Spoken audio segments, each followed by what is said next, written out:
to a brand new episode of Wrestling with Siblings. I'm your host, Araceli, and this is my co-host, Armando. Hi guys, I'm Armando, and welcome to Wrestling with Siblings. Alright, let's get started with Smackdown. To open up the show, the New Day comes out, and last week they became 8-time tag team champions. Very, very impressive. The New Day could pretty much put their name in the history books as one of the best tag teams in the WWE. And that's exactly what Kofi Kingston touches on, and he also says, big respects to Big E. This is the man that got us these tag team titles. And to keep this very, very short, the Lucha House Party comes out, and they come out to congratulate them. And they also want an opportunity at the SmackDown tag team titles. And because they want an opportunity, Miz and Morrison feel like they should be first in line at the tag team titles. And they're not wrong. I mean, they did lose, and technically they're supposed to get their rematch clause. I don't blame them, but aside from that, we also now have the Forgotten Sons who are coming to prove and show everybody who they are in the WWE now. I agree with Miz and Morrison. They do deserve their rematch, but looks like they're going to have to earn it back because, like you said, you have the Forgotten Sons that what we saw last week. They're very, very impressive. This is a team you got to be careful about. And not only that, but also the Lucha House Party. After what they did in the Elimination Chamber, they are some serious candidate for the New Day as well. Yes, so a New Day has a big, big target on their back now. It's going to be interesting to see if they're going to incorporate the Usos into this. I completely understand the Lucha House Party. As you said, they really showcased what they were capable of in the Elimination Chamber, and I think if there's anybody that should get the opportunity, I definitely do think it's them. But we also can't forget about the Forgotten Sons. They're coming in here, they're brand new, and they want to prove exactly who they are, and Miz is asking for respect back. And I mean, I completely understand where the Miz is coming from. They were very, very smart because Miz and Morrison got away when the brawl broke out with the Forgotten Sons.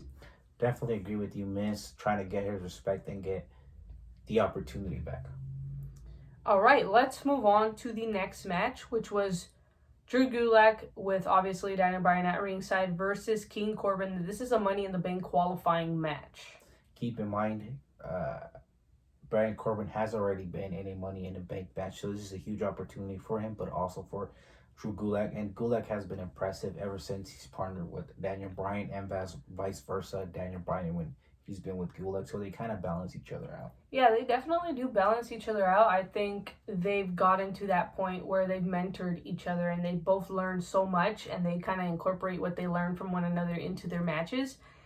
Baron Corbin, though, he goes in with such confidence. He knows exactly who Drew Gulak is and how he's going to take him down. And you have to keep in mind, every single time Baron Corbin walks into a match, he walks in with the strategy and he walks in knowing that he's going to walk out victorious because he has allies in this business. He has people that are going to help him, and that's what makes him 100% more dangerous going into any match. Yeah, so Baron Corbin in this match, he walks in extremely confident, pretty much talking smack to Drew Gulak, but one thing that pretty much you didn't expect was that Cesaro and Shinsuke Nakamura were going to come out and help him just because they've been aligning with Sami Zayn. But I do agree with what you say.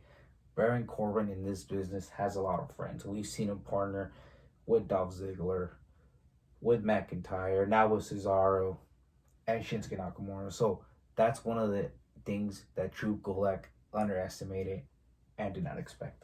Yeah, and that's what I'm saying.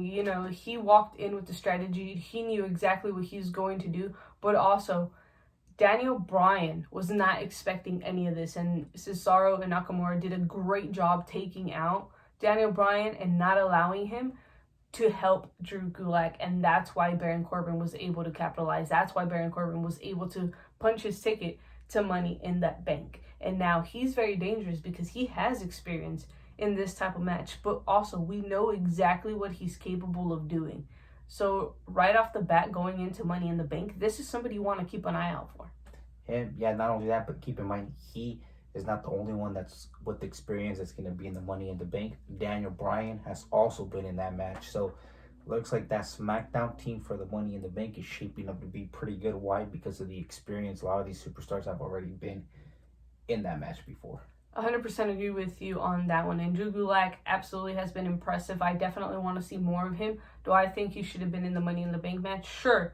I guess. But right now, with the push that he's getting, he doesn't really need that, because in the event that his tag team partner, Daniel Bryan, comes out, that's going to help Drew Gulak anyway. So vice versa, it doesn't really matter if he was in this match or not. All right, let's move on to Sheamus versus Vidit, I think his name was. Different and very, very aggressive Sheamus. I haven't seen the Sheamus in a really, really long time. He is angry, he is upset, and I think he's hungry again. He wants to prove not only to WWE management, but to the WWE Universe what he's capable of. Yeah, this Sheamus reminds me of that Sheamus that when he first debuted in the WWE. He's got that hunger, he's got that fire, and, you know, he's more aggressive in the ring, which is what I like. I would like to see a little bit more of him, and I think he's doing a great job right now, and what a better way to make this statement than against dominating his entire competition. Exactly. And for whatever reason, he has some beef going on with Michael Cole.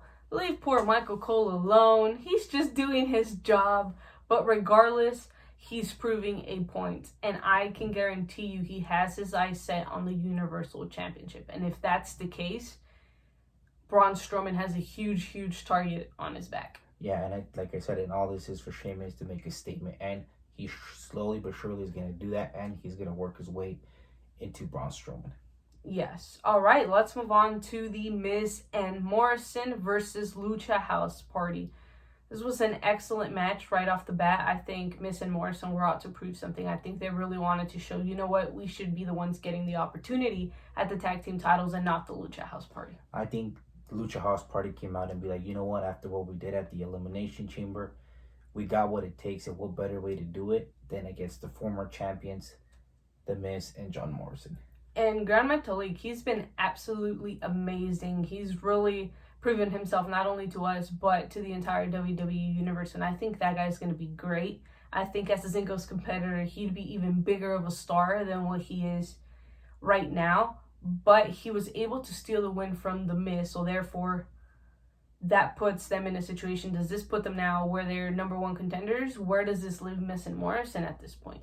The way I see it, they beat the former champions, so they deserve the title. No doubt, the title opportunity for the Smackdown tag team titles. And just Grand Metalik and Lindsay Dorado, they're impressive. But Grand Metalik, when he gets on a rhythm and he starts using the ropes, which is what he does best, he completely dominates the competition. And not only that, but he stole the win, like you said. Yeah, The Miz has lost 2 weeks in a row, but hey, come on, everybody loses, everybody goes through a slump, even sports teams do it, but we'll see. Hopefully this, doesn't end John Morrison and The Miz. Speaking of The Miz having that downfall right now, I could see this maybe being the end of Miz and Morrison, because it's going to get to that point where Morrison is going to be like, we lost the titles because of The Miz, and we keep losing all these matches because of Miz. Now, nothing against The Miz. Maybe he's having a bad time. You never really know, right? But this could potentially be a factor for them to potentially split in the future. So it's going to be interesting to see how it all plays out. And we have to keep very, very close eyes on this tag team. I could see that happening as, like you said, John Morrison getting frustrated because of the losing streak that The Miz has been on. Keep in mind, it's only been 2, but they've been crucial ones. So, like I said, it might play out like you said, that these guys might end up splitting up just because of clash of egos. But hopefully they stick together for a while. 100% agree. All right, Lacey Evans versus Sasha Banks, with obviously Bayley by her side. They come out literally mocking Lacey Evans and her daughter Summer. They come out with a little popsicle, and it pretty much has a picture of Summer. And this is a qualifying match for Money in the Bank. This is a very, very important match for Sasha Banks, because if she were to win this, she could potentially walk out as Money in the Bank, as Miss Money in the Bank. And therefore, she could potentially get an opportunity anytime, anywhere for Bayley. And we know how that would go. Huge opportunity for Sasha, like you said. And the way things are playing out, it doesn't benefit Bayley to have Sasha Banks as the Money in the Bank. Why? Because once you have that contract, you can cash in anytime, and it's a threat for Bayley. But at the same time, another opportunity for Lacey Evans to get her hands on Bayley if she would be successful in this match. I do agree with you on the whole Sasha Banks thing, but I also see it this way.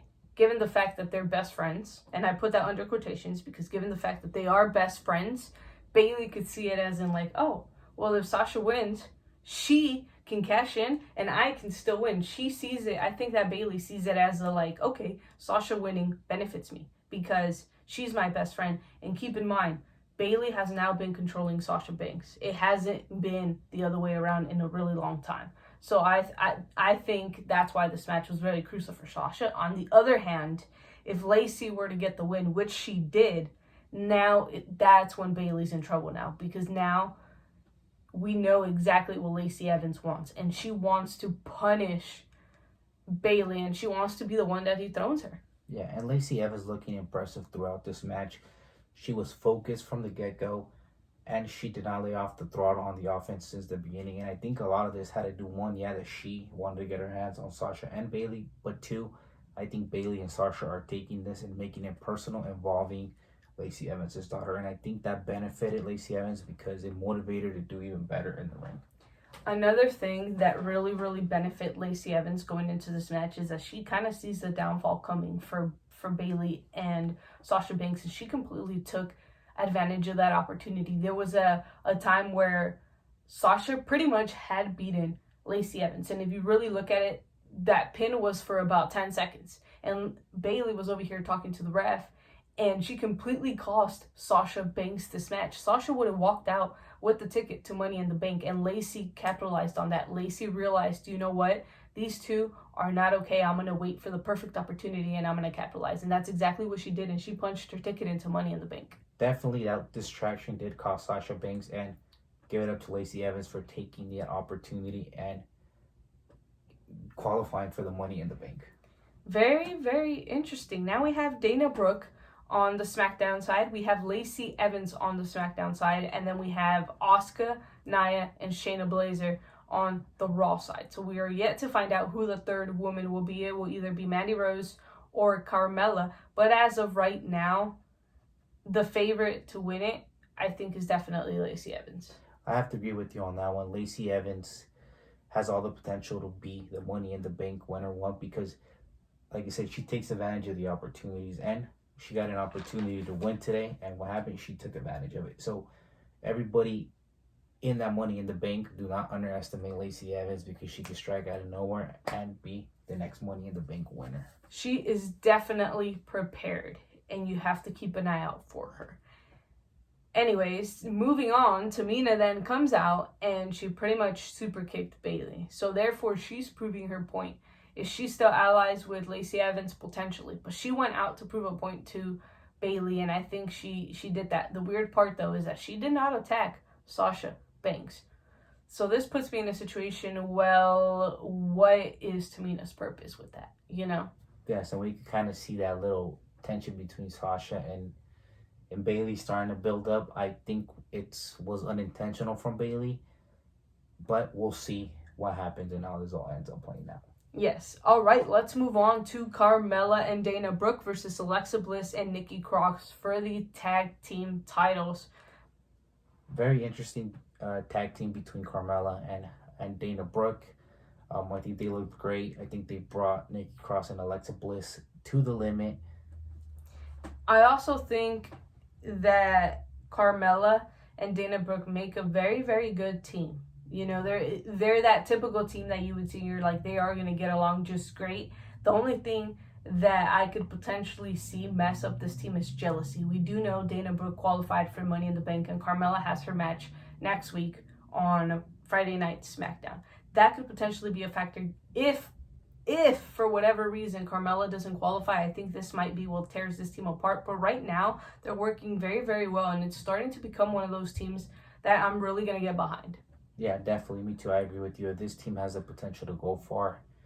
You know, like I said, they're just starting together. But again, Nikki Cross and Alexa Bliss are looking good every time they keep on having a match. But the only issue that I see is Nikki Cross is mouth. You know, she's willing to take on any challengers that she gets and accept the challenges. And it kind of like, you know, Alexa Bliss is kind of like, whoa, man, hold on. You know, I know we're the champions, but, you know, we got to defend when we can. That's the advantage of being the champion. Yes, and Alexa wants to make those smart decisions where it's like, okay, this is a team that we can take down. This is a team that we can definitely defeat. We'll give them the opportunity. But you also can't just go handing out opportunities to anybody, because then you put your tag team titles at risk. And in this case, yes, Nikki Cross got him this match, but she was able to back it up in the ring, as well as Alexa. But if something would have gone wrong, Nikki Cross would have put them in that situation where they could have potentially lost the women's tag team titles. And that's the only issue that I see between this tag team of Nikki Cross and Alexa Bliss. Other than that, they look pretty solid and they seem to be working together. I mean, look at the way they finished the match with that 3D, and then they were able to capitalize the win. Yes, they are coming up with different finishers every single time, and I absolutely love it, because you don't know what you can expect from this team. Yeah, you've seen them wrestle a couple times, but you can never underestimate Alexa Bliss. She's smart, and she always has something up her sleeve. And Carmella was looking absolutely solid, as well as Dana Brooke, and I definitely want to see more of them, whether it's in singles competition or together as a tag team. It's going to be interesting to see if Carmella advances, what she's going to do with Dana Brooke. I think they're going to be, every woman for herself, just because of the opportunity, and then after that, we'll see if they continue to be together. Yeah, I really think next week's match is crucial because it will define where Mella and Dana Brooke will go from there as a tag team. But we can't consider them as a tag team yet, because keep in mind, this is only a one-time match, so yes, we'll see what happens.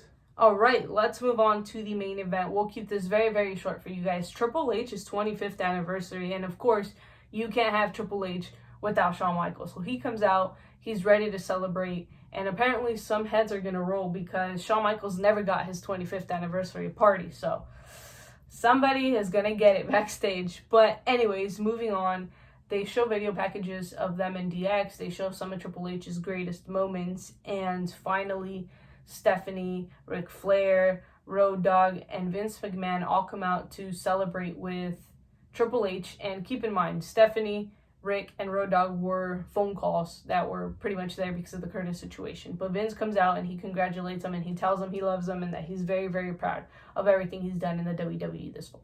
Definitely Triple H, one of the greatest that has ever stepped foot in the WWE, and just celebrating his career, everything he's done, not only with NXT, the main roster, and in his wrestling career with everybody. He's definitely had some historic moments, historic matches, and especially with Shawn Michaels as well. Yes, and Shawn Michaels does touch on the performances of Triple H at WrestleMania, which made it a little more interesting because you got to go and see one of the greatest in his streak at WrestleMania and basically losing all the time, but leaving it at that. Triple H is definitely somebody very, very important to the WWE and the wrestling business itself. So congratulations to Triple H on his 25th anniversary. All right, that's all we have for you guys on this episode of Wrestling with Siblings. Remember to like, comment, share, and subscribe. Become a part of the Siblings today. And for those of you that do not know what WWS stands for, Armando, what does WWS stand for? Wrestling with Siblings. Thank you guys so much, and see you guys next time.